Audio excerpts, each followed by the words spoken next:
Hello, good evening everyone. So welcome back to our today's class. Okay, so I hope that all of you are in a good health. Okay, so as previously I already taught you guys on how to write the essay for section B, right? And then for the previous ones I already show you guys the format on writing and email. Okay, so as for today we are still going to look at the section B for writing UPSR. Okay, but then as for today I am going to focus on speech writing. Okay, so basically we are just going to use all the tips that I provided for the previous one, if you guys still can remember. But then don't worry, for today I'm going to go deeper for the speech format and how you want to write the speech for section B. Okay, so come, let's have a look, guys.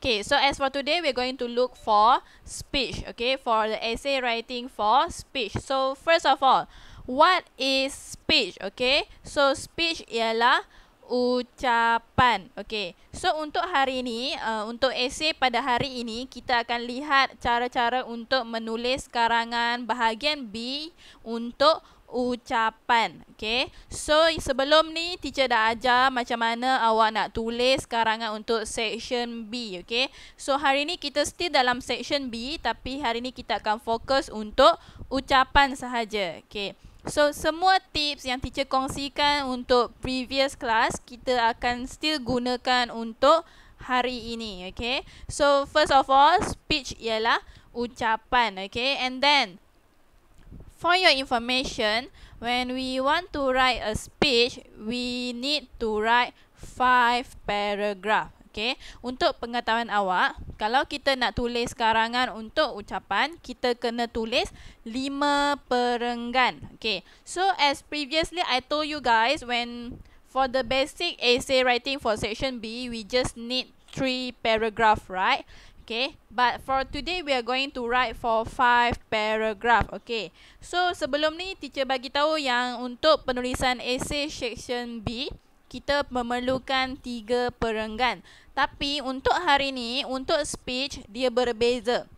Untuk ucapan kita memerlukan 5 perenggan. Okay, so macam mana kita nak jadikan yang 3 perenggan tu kepada 5 perenggan? Okay, so don't worry, later I'm going to show you guys how you want to separate the points to make it 5 paragraph.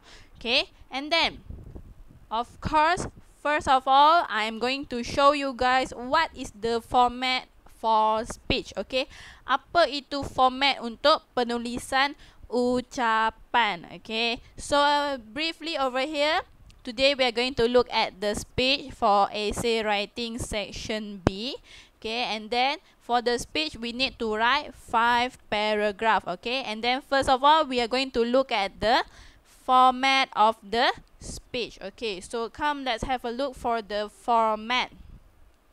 So as the format of the speech, okay, as you can see over here, I already drew it out the table for you guys. Okay, so as you can see for the first column, I put the paragraph. Okay, so we need 5 paragraph. Okay, kita memerlukan 5 perenggan untuk penulisan ucapan. Okay, so how?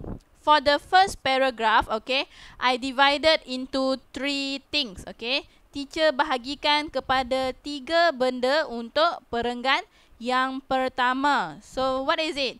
Greet the audience. Okay, first thing is you need to greet the audience. Okay, benda pertama yang awak kena tulis dalam karangan ialah memberi salam. Okay, memberi salam kepada penonton. Okay, so bila kita nak buat ucapan, kita akan buat ucapan di depan halayak ramai. Okay, di depan orang ramai. Itu maksud ucapan dekat sini. Tapi ini hanyalah penulisan. Okay, bukannya realiti yang awak akan pergi berucap dekat depan orang. Okay, ini hanyalah penulisan karangan. Okay, so first of all, you need to greet the audience. Okay, benda pertama awak kena tulis kata-kata aluan.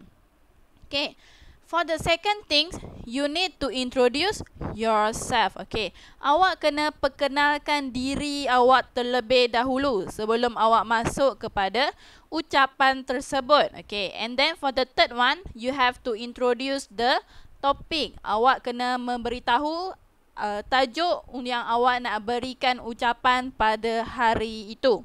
Okay, so that one is in the paragraph 1. Okay, itu di dalam paragraph 1, perenggan 1. Okay, next for the second paragraph. Okay, second, third and fourth paragraph is the main points and their elaboration. Okay, untuk perenggan kedua sampai ke perenggan keempat ialah isi-isi penting dan juga huraian. Okay, ini kita akan pecahkan kepada setiap satu perenggan. Okay, and then for the last one, for the fifth paragraph, okay, you need to thank the audience. Okay, untuk perenggan yang kelima, awak kena mengucapkan terima kasih kepada pendengar, penonton tersebut. Okay, sebelum awak mengakhiri ucapan awak. Okay, before you end the speech, you need to thank the audience first. Okay, so that is the brief explanation about the format of the speech. Okay, untuk format ucapan ini yang awak kena tuliskan. Okay, so next one, let's have a look. If you still remember the tips that I shared with you guys on previous class, okay, when you want to write the essay for section B, there are 3 tips that I shared with you guys. Okay, so if you guys still remember, I told you guys that you guys just need to memorize these 3 things. Okay, awak cuma perlu hafal 3 ayat yang teacher bagi ni untuk setiap perenggan, right? Okay, so as for the first paragraph, okay, I asked you guys to memorize this. Okay, so as for today, we are still going to use all these 3 tips. Okay, kita masih lagi akan menggunakan ketiga-tiga tips yang diberi ini. Okay, tapi kita akan mengubah suai sedikit. Okay, untuk bersesuaian dengan soalan. Okay, so we are going to modify a little bit the words, the sentence, so that it suit to the speech. Okay, so as the first paragraph, I told you guys to memorize this. Second paragraph, okay, you need to find the point and also for the elaboration. And then for the third paragraph is for the conclusion. Okay, untuk conclusion, untuk penutup, awak just perlu hafal yang ini. Okay, but then this one is the format for writing and email. Okay, ini ialah ayat untuk penulisan email. Okay, untuk penulisan ucapan, kita akan ubah suai sedikit ayat ini untuk bersesuaian dengan penulisan ucapan. Okay, so macam mana kita nak ubah suai? Okay, don't worry, later I'm going to show you guys. Okay, so as just now I show you guys the format of the speech. Okay, so now we are going to modify the sentence to make it into the speech format. Okay, first of all, as for the first paragraph, we use the first sentence. Okay, the first paragraph that I asked you guys to memorize. Okay, so for the first one, you need to greet the audience. Okay, you just say good morning everyone. Okay, just say good morning everyone and then full stop. Write down good morning everyone and full stop, and then introduce yourself. I am, okay, write down your name over here. Okay, and then introduce the topic. Today I want to talk about, okay, and then write down the topics. Okay, so that one is for the first paragraph. Okay, for the second paragraph, okay, you need to put dear all over here. It's like a greetings over there before you start your speech. Okay, sebelum awak memulakan ucapan awak kena memberi panggilan kepada semua. Okay, so instead of ladies and gentlemen, okay, I suggest to you guys to use dear all. Okay, teacher memberi saranan untuk awak menggunakan dear all sebab kadang-kadang bila awak tersilap baca soalan, at least benda perkataan yang ini dia boleh guna untuk semua. Dia tak spesifik untuk penonton yang tertentu. Okay. So bila awak guna perkataan dear all ni, kita boleh guna untuk semua karangan ucapan. Jadi benda tu selamat. So awak tak perlu bimbang kalau awak lari daripada topik soalan. Okay. So dear all, and then first P1 which E1. Okay. Untuk ayat paragraph 2, for the second paragraph, you just need to put the first sentence, this one. First, point 1, and then the conjunction and the elaboration for the point 1. Okay. For the third paragraph, you need to put the point 2, and then elaboration 2. Fourth paragraph is for the point 3 and elaboration 3. Okay. And then for the last paragraph, you just have to thank the audience. That's all from me. Thank you. Okay. So as you can see over here, I just modified the intro a little bit. Okay. Instead of saying how are you, I hope you are in the pink, I said good morning everyone, and then introduce yourself. I am who, and then today I want to talk about. Okay. So like that. And then I use the second paragraph tip, okay, and then I separate it into second, third and fourth paragraph, okay. Teacher gunakan tips yang perenggan kedua tu, yang teacher suruh awak hafal perenggan kedua punya ayat, okay. Teacher bahagikan kepada first, second paragraph, third paragraph dengan fourth paragraph, okay. So dekat sini awak dah dapat 5 perenggan. Okay, overall over here you get 5 paragraph. Awak dapat 5 perenggan untuk penulisan ucapan. Okay, so don't worry, next I'm going to show you guys how you want to apply this in the question. Okay, come let's have a look for the question first. Okay, example of the question. Okay, first of all, look at this picture. Okay, this picture state that the multi-purpose plant. Okay, multi-purpose ni kepelbagaian kegunaan. Okay, plant ni tumbuhan. Okay, so first of all, this one is the coconut plants. Okay, kita akan fokus kepada kepelbagaian kegunaan pokok kelapa. Okay, so first you need to read the instruction. Awak kena baca arahan terlebih dahulu. Okay, you are taking part in the public speaking competition. You want to talk about the uses of coconut tree to the audience.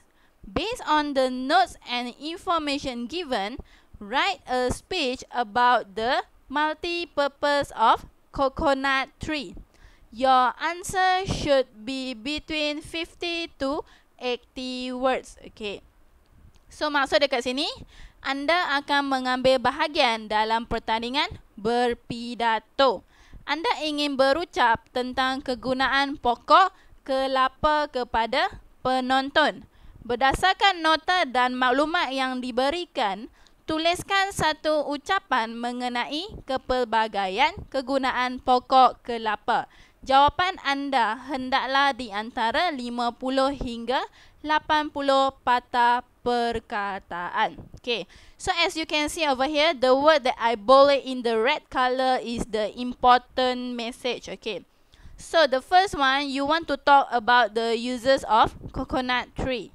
So you have to write a speech, and then your speech title is the multi-purpose of coconut tree. Okay, awak kena tulis ucapan dan tajuk ucapan telah diberikan, iaitu the multi-purpose of coconut tree. Okay, so your answer should be between 50 to 80 words. Jadi jawapan awak hendaklah dalam 50 hingga 80 patah perkataan sahaja. Okay, so apa maksud multi-purpose ni? Iaitu kepelbagaian kegunaan pokok kelapa. Okay, so first, how you want? Okay, you need to read the question first. Okay, you need to read the picture.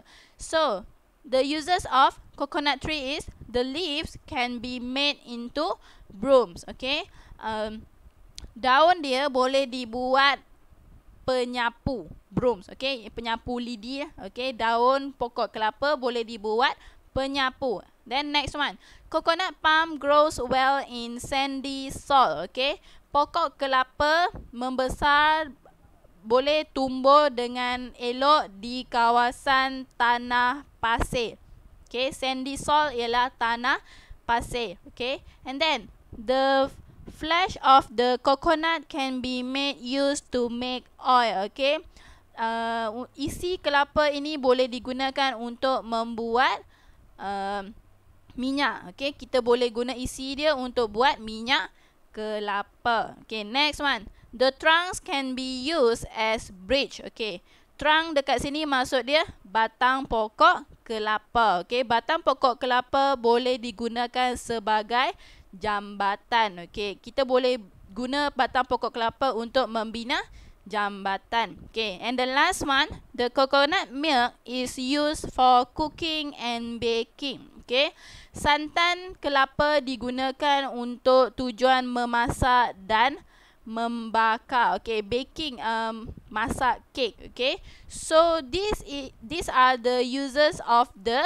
coconut plants. Okay, kita dah ada dia punya kegunaan. Dia dah bagi 5 kegunaan pokok kelapa dekat sini. Okay, so next one, when you get the paper, of course you need to draft your answer first. Okay, awak kena buat draft dahulu. Okay, awak kena buat ringkasan dahulu sebelum awak mula menulis karangan yang penuh. Okay, so first of all, choose 3 points. Okay, pilih 3 point. 3 point untuk membantu awak menulis karangan. Okay, so I already choose 3 point. Okay, as you can see the yellow circle over here. Okay, first I choose the leaf can be made into brooms. Okay, as you can see over here, point number 1 is the leaf can be made into brooms. Okay, and then elaboration 1. So you need to elaborate the point 1. So why the leaf can be made into brooms? Okay, you need to explain. Okay, so can be used to sweep the dried leaf at the outside yard. Okay, maksud dekat sini, huraian untuk point yang pertama ni, maksud dia bila dia boleh dibuat penyapu, ia boleh digunakan untuk menyapu daun-daun kering di kawasan halaman rumah. Okay, as you can see, the picture show that it is a brooms. Okay, penyapu lidi. So untuk penyapu lidi boleh memudahkan awak untuk menyapu daun-daun kering. So you need to elaborate your point. They already gave you the point, so you just need to think of your own elaboration. Okay, dia dah bagi awak point, awak kena fikir sendiri huraian awak. Okay, for the second point, I choose the trunks can be used as bridge. Okay, the trunks can be used as bridge. Okay, batang pokok kelapa boleh diguna sebagai jambatan. Okay, huraian dia, it is big and unbreakable. Okay, batang pokok kelapa boleh digunakan sebagai jambatan kerana ianya besar dan susah untuk dipatahkan. Okay, that's why they use the trunk of the coconut, because it is unbreakable, susah untuk dipatahkan. Okay, so you just elaborate your point. So done for the point 2. And then last one, for the third one, I choose the coconut milk is used for cooking and baking. Okay, so the elaboration will be, it is good for our health. Okay, santan kelapa boleh digunakan untuk memasak dan membuat kek. Okay, kerana ianya bagus untuk kesihatan. Okay, so now you already done for the draft. Okay, awak dah siap untuk draft awak sebelum awak masuk kepada penulisan. So from this draft, now you use this one to put inside the table that I showed to you guys just now. So how? Come, let's have a look. Okay, so as for paragraph 1, okay, first you greet the audience. Good morning everyone, I am Mira. Okay, so write down your name over here. Today, I want to talk about the multi-purpose of coconut tree. Okay, this title already given to you guys, so you just have to rewrite the title. Okay, tajuk dia sudah diberikan, jadi awak cuma perlu tulis balik sahaja. Okay, so next one. Untuk second paragraph, first, the leaf can be made into broom, which can be used to sweep the dried leaf at the outside yard. Okay. For paragraph 3, next, the trunks can be used as bridge because it is big and unbreakable. As paragraph 4, finally, the coconut milk is used for cooking and baking as it is good for our health. Okay, and then for the last one, fifth paragraph, that's all from me. Thank you. Okay, so now we already substitute the answer inside the table. So now you just have to rewrite this answer in the full of the essay format. Okay, awak kena tulis semula jawapan ini dalam bentuk karangan. Okay, jangan tulis dalam bentuk table macam ni sahaja. Awak kena tulis benda ni balik dalam bentuk karangan. Okay, so now let's have a look. So first paragraph you write. So whenever you want to write an essay, you must leave a space over here to make it look like a paragraph and essay. Okay, so first write the first paragraph. Okay, you need to combine the 3 points. Okay, good morning everyone, I am Mira. Today I want to talk about the multi-purpose of coconut tree. Okay, so after the first paragraph, make sure you leave a space over here. Okay, tinggalkan ruang selang satu baris untuk nampakkan karangan awak lebih kemas. Itu untuk perenggan yang pertama. For the second one, okay, don't forget to write dear all. Okay, dear all, and then leave some space and then go for the second paragraph. Okay, tinggal selang satu baris dan tulis perenggan yang kedua. First, the leaves can be made into broom, which can be used to sweep the dried leaf at the outside yard. Okay, and then leave one line. Third paragraph. Next, the trunks can be used as bridge because it is big and unbreakable. Leave one line for the next one. Finally, the coconut milk is used for cooking and baking as it is good for our health. Okay, leave one line, and for the last one, that's all from me. Thank you. Okay, so as for writing speech, you no need to write regards. Tak, untuk penulisan ucapan tak perlukan tanda tangan, tak perlukan nama apa-apa. Okay, sebab awak berucap. Okay, awak, ini umpama awak memberi ucapan, bukannya awak menulis. Okay, so awak tak perlu tulis regards daripada siapa, nama apa, so no need. Okay, untuk ucapan speech, there's no need for that. Okay, so you just count how many words. Okay, total over here is 76 words. Okay, sorry I forgot to write it down.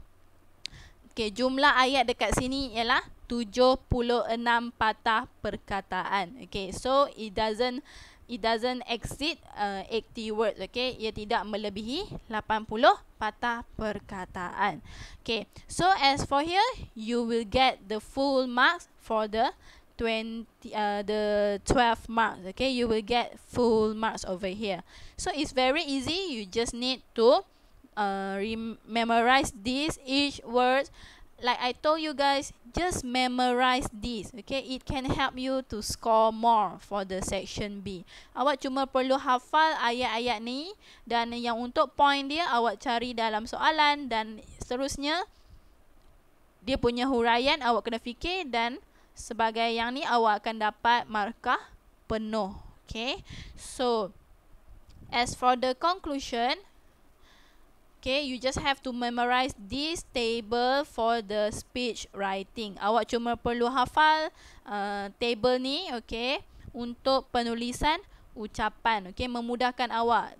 Ini yang awak kena hafal. Okay, this one that you need to memorize for the writing speech. Okay, So don't forget, all these things you can memorize. You just need to find the point and the elaboration. Awak cuma perlu cari isi dan juga huraian dalam soalan untuk membantukan awak menulis section B dengan sempurna. Okay, so I hope that you guys can understand for how to write a speech. So if you guys have any question, you can just ask me in the Google Classroom. So I hope that all of you can understand, and thank you for today, and hope to see you guys again in the next class. So don't forget to done your exercise that I provide, okay, and then make sure you apply the tips that I gave it to you guys, and then you can refer to the extra notes that I attach. Okay, it can help you guys for a better understanding. Okay,